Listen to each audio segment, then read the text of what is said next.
राष्ट्रीय राजमार्ग 707 के चौड़ीकरण का काम लोगों के लिए जी का जंजाल बन गया है। मानसून अभी शुरू भी नहीं हुआ मगर हालात बिगड़ने शुरू हो गए। सिलाई और टिब्बी के बीच उत्तरी के समीप भारी मात्रा में मलबा सड़क पर आ गया। यह राष्ट्रीय राजमार्ग पिछले 3 दिनों से बंद पड़ा है। नकदी फसलों के साथ साथ राशन और रसोई गैस आदि के वाहन भी जहां के तहां खड़े हैं। एकमात्र सड़क मार्ग बंद होने से क्षेत्र की सैकड़ों पंचायतों में जनजीवन प्रभावित हो रहा है। लोग जान हथेली पर रखकर बिना किसी सुरक्षा के सड़क के टूटे हिस्से को पार करने के लिए मजबूर हैं, जबकि पहाड़ से अभी भी रुक रुक कर मलबा गिर रहा है। ऐसे में सवाल उठ रहा है कि यदि कोई हादसा होता है तो जिम्मेदार कौन होगा।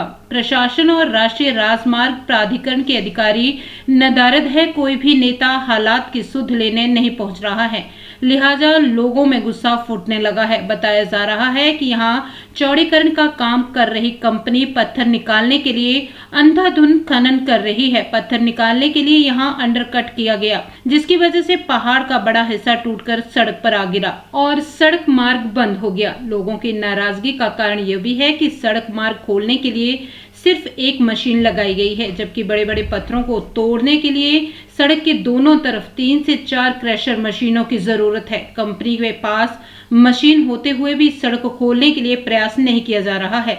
हालांकि स्थानीय प्रशासन ने मलबे की मात्रा और हालात को देखते हुए मूर्त और चौड़ीकरण का काम कर रही कंपनी को ये युद्ध स्थल पर मार्ग खोलने के निर्देश दिए थे, मगर लिखित निर्देशों के बावजूद कंपनी अपनी मनमानी कर रही है।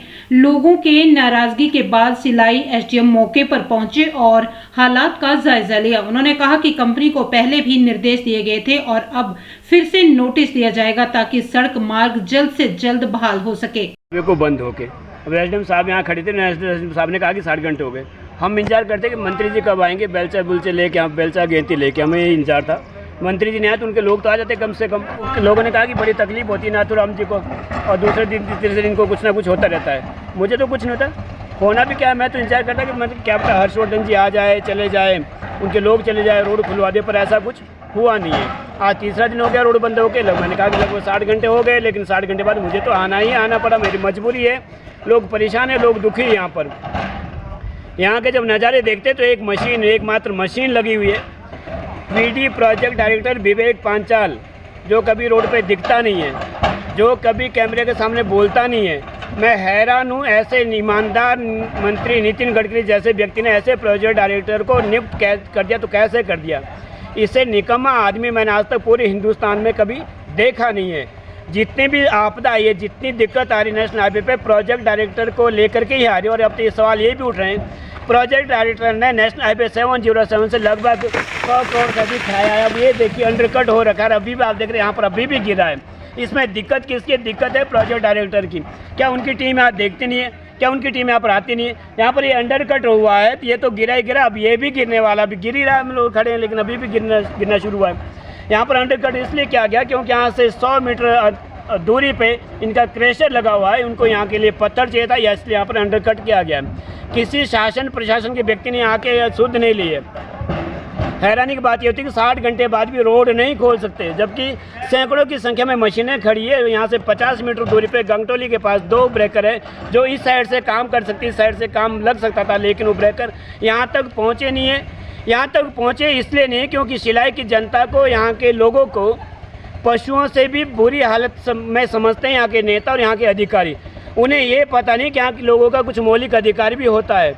ना नेता ये समझते, ना यहाँ के अधिकारी समझते। अभी हम लोग यहाँ देख रहे हैं, मीडिया ने भी एसडीएम साहब से पूछा कि यहाँ पर क्या अपने सेफ्टी मेजर्स अपनाए हुए हैं। लोग आ रहे हैं, लोग जा रहे हैं, लेकिन उनके लिए हेलमेट तक यहाँ उपलब्ध नहीं है। एसडीएम साहब ने कहा कि मैंने इनको कहा है। कहते कहते तो एसडीएम साहब 3 साल हो गए, 3 साल में इनके कान में जू नहीं रहेंगे। 3 साल में ये लोग सुधरे नहीं है। सर, जो ये रोड स्लाइड है, इसको खोलने का कब तक अंदेशा है और कितने दिनों तक लोगों को जो है ना वो संदेश दिया जाए कि वो एक बाईपास रूट अपने कामों को निपटाने के लिए पकड़े? जी, जैसे आपको विदित ही है कि परसों शाम को 6-7 बजे के करीब रोड बंद हुआ था, और अभी लगभग 60 घंटे से ज़्यादा का समय हो चुका है इस रोड को बंद हुए। उसके बाद जिला प्रशासन, उपमंडल प्रशासन ने तुरंत जो मॉर्थ है और जो ये कंपनी यहाँ लगी है, इनको आदेश दिए थे कि इसको मिशन मोड पर इस रोड को खोला जाए। उसके बाद हम इनके संपर्क में हैं, हम स्पॉट भी विज़िट कर रहे हैं, परंतु जो हमने कुछ कमियां पाई थी, कल हमने इनके जो मॉड के इंजीनियर्स हैं, एक्सचेंज हैं, उनको बुलाया भी था, उनके साथ भी मीटिंग हुई। तो हमारा जो फर्स्ट पॉइंट था, इनको हमने जो डायरेक्शन दिए है कि रोड को खोलने के लिए अगर आप इसको मिशन मोड पर खोलना चाहते हैं तो उसके लिए मशीनरी जो डिप्लॉयमेंट है वो दोनों साइड से की जाए। तो उसके लिए हम इनको आदेश दिए हैं जो ब्रेकर्स है दोनों साइड से लगाया जाए ताकि लोगों को ज़्यादा तकलीफ का सामना करना पड़े। तो अभी तक सर 60 घंटे से ऊपर का समय हो गया है, जबकि एनएच की बहाली का काम सिर्फ एक तरफ से चला हुआ जी है, बिल्कुल, दूसरी तरफ से ये अभी बिल्कुल तक आपने सही कहा है। हमने कल फिर से इनके जो पीडी है उनको आदेश दिया है कि आप दूसरी साइड से भी एनएच की बहाली के लिए ब्रेकर्स लगाइए, मशीनें के जो आपने डिप्लॉय करनी, कहीं से भी आपने रिक्वेशन करनी, हायर करनी, वो आप कीजिए, वो आपका काम है, आपको ही करना पड़ेगा और इसको तुरंत प्रभाव से, ताकि इसको लोगों की सुविधा के लिए खोला जाए। जो आप कह रहे हैं जो छोटे वाहन हैं हमारे अभी जो कूंट नाया वाला मार्ग है वहाँ से चल रहे हैं, मेरे लोगों से यही निवेदन है कि अपने क्योंकि बरसात का मौसम है और मौसम विभाग ने भी कल 28 जून से लेकर 30 जून तक भारी वर्षा का जो पूर्वानुमान लगाया है, तो मेरा लोगों से ही है कि बहुत ज़रूरी होने पर ही घर से बाहर निकलें, क्योंकि चूंकि ये मार्ग बंद है यातायात के लिए।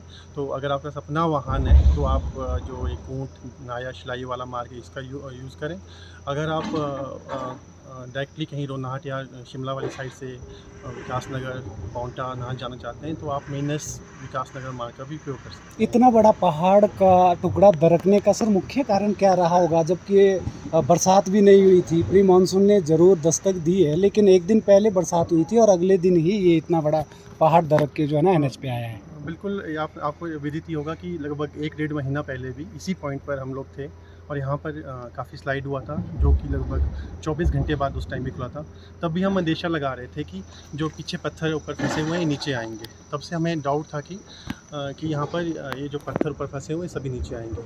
और जैसे ही प्री मानसून की बारिश हुई और उसके अलावा कुछ और कारण भी हो सकते हैं, हम उसका मना नहीं कर सकते हैं, जो कि टेक्निकल एस्पेक्ट्स हैं और जिसका जो मॉर्थ है वो ज़्यादा अच्छी तरीके से जवाब दे सकती है कि किन कारणों की वजह से ये सब कुछ हो रहा है, क्योंकि टेक्निकल एस्पेक्ट्स मॉर्थ ही देख रहा है।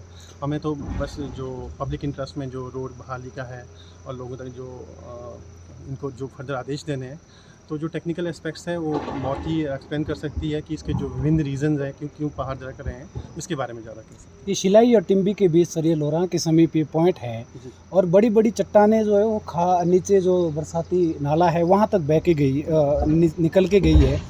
उन पत्थरों से जो लोरा गांव की पेयजल पाइपलाइन और सिंचाई कूले वो डैमेज हुई है सर, उनको कैसे दुरुस्तीकरण, क्या आपने आदेश उनको जारी किए हैं कंपनी को किए सर? या फिर पिछले कल शाम को जब शाम को 6 बजे हम यहाँ स्थान पे आए थे, तो जो लोरहा गांव के कुछ स्थानीय जो युवक हैं, यहाँ के जो स्थानीय व्यक्ति हैं, उनने हमारे सामने ये पक्ष रखा था कि उनकी जो पेयजल योजना है और जो कूल है वो डैमेज हो गई है।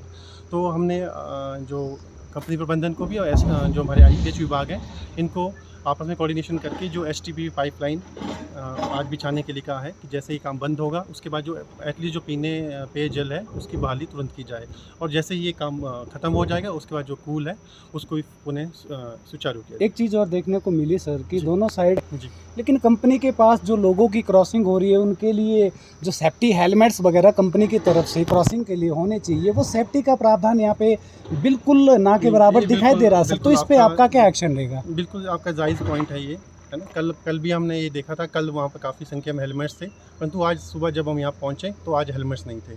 तो हमने तुरंत इनके जो PM है और जो यहाँ पर साइट इंजीनियर थे उनको कहा कि ये आपकी ओर से बहुत बड़ी लापरवाही है कि आप लोगों की सुरक्षा के प्रति बिल्कुल भी चिंतित नहीं है और इतनी बड़ी लापरवाही अगर आप करते रहोगे तो हम आज इनको एक नोटिस इशू करने वाले हैं। तो उसमें सभी पॉइंट जाने वाले हैं कि आपको जो आपकी ओर से जब ऐसा कहीं पर कुछ डिज़ास्टर होता है तो आपकी ओर से जो भी सुरक्षा संबंधी कदम उठाए जाने चाहिए तो आपने बिल्कुल नहीं लिया है।